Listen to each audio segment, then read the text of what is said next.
এইরকম বিভৎস মানে আমরা আসলে এটা মেনে নিতে পারি না। আমার মনে হয় না বাংলাদেশের কোনো মা গত রাত্রে ঘুমাতে পেরেছে, আমরা পারিনি। আমরা সর্বোচ্চ কঠোর শাস্তি চাই এখানে, এবং এটা আমি জানি আমাদের আইনমন্ত্রী অলরেডি বলেছেন, প্রধানমন্ত্রীর পক্ষ থেকে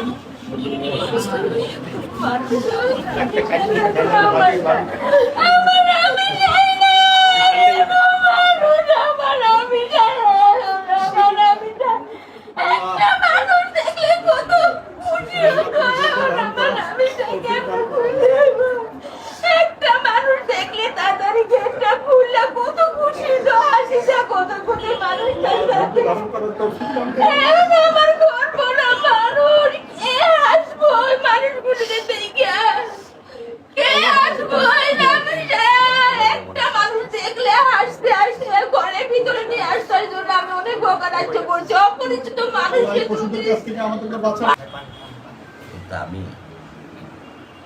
এই 13 বছর অপেক্ষা বিনিময়ে আল্লাহ তাআলা আমাকে দিয়েছেন। আমার পরবের নাম রাইসা, কিন্তু আমরা রাইসা বলি না। আমার মেয়ে এত ভালো লক্ষ্মী শোনা, আমরা শুধু রামিসা মুখের মধ্যে সেই শব্দ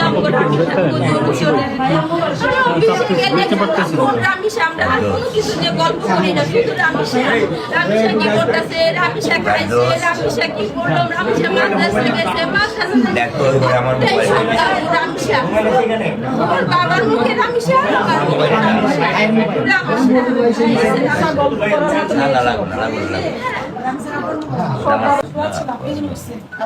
থাকতে পারি না আসলে।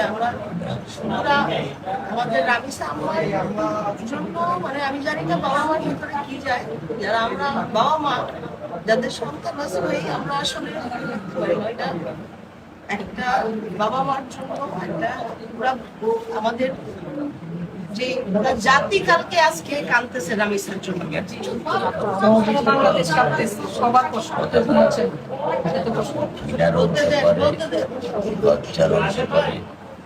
আমি আমার অর্থনৈতিক অবস্থান থেকে আমি সবসময় চলাফেরা করেছি। আমরা পারি না ভাইয়া, এটা হচ্ছে জাতি হিসেবে সমাজটা আমরা ওভাবে নিরাপদ সবার কাছে কৃতজ্ঞ, আপনাদের ভালোবাসার কাছে আমি কৃতজ্ঞ। আপনারা যেভাবে আপনাদের সাথে আজকে আমরা আমাদেরও সন্তান, আমরা এটা বিচার চাই।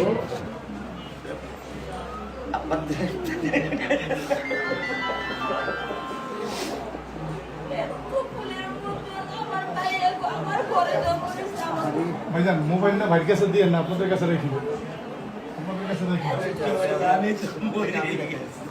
ওটা তো আমি তো এদিকে থাকেন কি করছে রামিসারা হত্যার যে ওরা আমাদের হাতে তুলে দিতে হবে। ওরে যেভাবে কষ্ট দিয়ে মারছে আমরা ওইভাবে ওরে মারতে চাই। ওরে যেভাবে মারছে এইভাবে ওর মার আত্মা ওর আত্মা শান্তি পাবে না, ফাঁসি দিলে শান্তি পাবে না। কারণ ওই দুধের বাচ্চা কি দোষ করছিল, কি ক্ষতি করছিল ওই বাচ্চা যে ওরে মারলো। আমাদের সন্তানের নিরাপত্তা কি? আইন কি?